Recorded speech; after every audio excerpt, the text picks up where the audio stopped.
We are staying on top of breaking news. President Trump and First Lady Melania Trump are in isolation right now at the White House and are suffering mild symptoms of the coronavirus. They tested positive late last night. Well, news of the president and the First Lady's positive test was on front pages across the world. Here in Southern California, it was on the minds, ears, and lips of many of you. So NBC4's Tony Guignard got a reaction from the streets.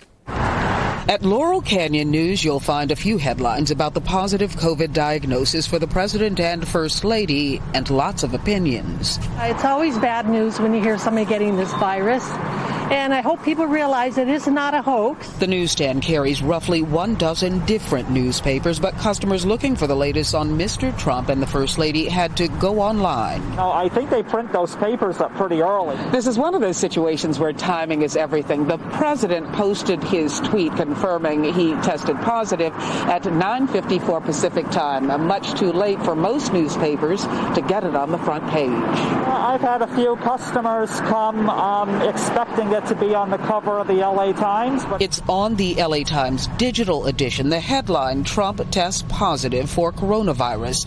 And on social media, the governor of Texas posting, lifting up prayers, may God's healing powers touch them, strengthen them, and raise them up.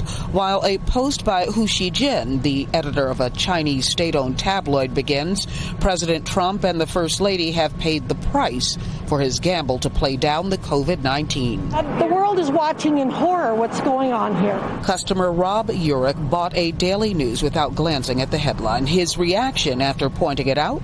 I heard he was quarantined last night. Oh, that's terrible. This is news. In Studio City, Tony Guignard. As we realize we're all vulnerable. NBC4 News. All right, so we're going to bring in Nurse Alice Benjamin. She's a clinical nurse specialist and an NBC4 contributor. Nurse Alice, thanks for being with us here this morning.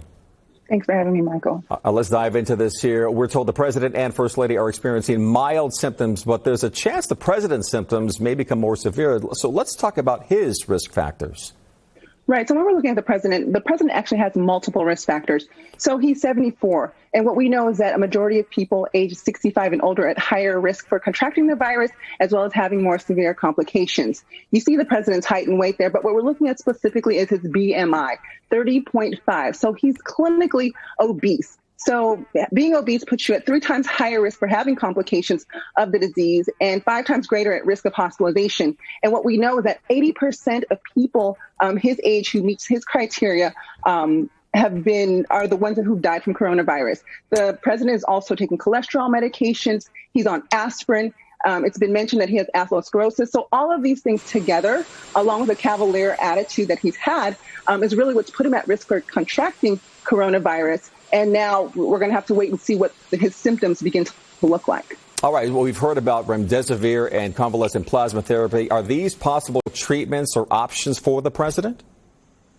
Well, the president is probably going to have access to many things that everyday citizens don't. But typically we reserve convalescent plasma as well as remdesivir for those who are severely ill and in the hospital because they're a limited supply.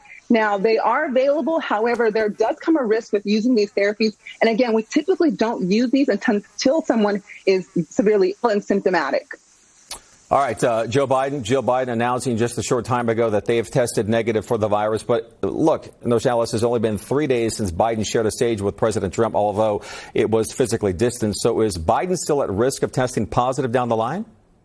Absolutely. So we know that the incubation period of this, once being exposed, anywhere from 2 to 14 days before someone will present with symptoms, which is why it is very important for Biden to make sure that he's quarantining. Now, the president, he's just started to present with symptoms. So if we kind of reverse engineer this, it's about 2.5, 3 days ago is probably when he was exposed to this. And so we can't run the risk. The president needs to stay isolated and Joe Biden needs to stay quarantined. So what that means for his campaign trail, I'm not exactly sure what they're going to be doing, but he definitely needs to steer clear of other people, not only for himself, but to prevent the spread of coronavirus to other people, because you can spread this while still being asymptomatic. All right, let's talk about Hope Hicks here really quickly. One of the president's, as you know, closest advisors. She was tested positive just hours before the president and has been called a potential super spreader. So what does that mean? And could the president potentially be a super spreader as well?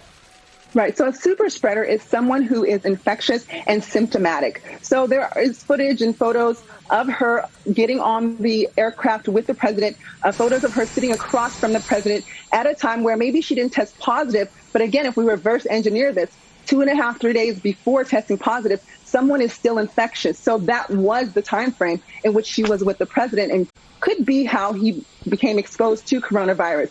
So knowing that, that is what a super spreader is, because she was allowed to board the plane without wearing a mask and still having some type of symptoms.